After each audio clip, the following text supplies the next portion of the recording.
words of God. Pahayag 21, 1-6. Pagkatapos nito, nakita ko ang isang bagong langit at isang bagong lupa. Wala na ang dating langit at lupa, wala na rin ang dagat.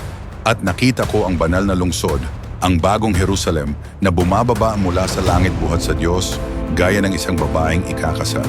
Siya'y nakabihis at nakahanda sa pagsalubong sa kanyang mapapangasawa. Narinig ko ang isang malakas na tinig mula sa trono. Tingnan ninyo, ang tahanan ng Diyos ay nasa piling na ng mga tao. Maninirahan siyang kasama nila at sila'y magiging bayan niya. Diyos mismo ang makakapiling nila at siya ang magiging Diyos nila. At papahirin niya ang bawat luha sa kanilang mga mata.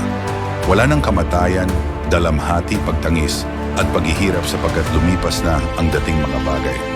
Pagkatapos ay sinabi ng nakaupo sa trono, "Pagmasdan ninyo, ginagawa kong bago ang lahat ng bagay." At sinabi niya sa akin, "Isulat mo sapagkat maaasahan at totoo ang mga salitang ito." Sinabi rin niya sa akin, "Naganap na.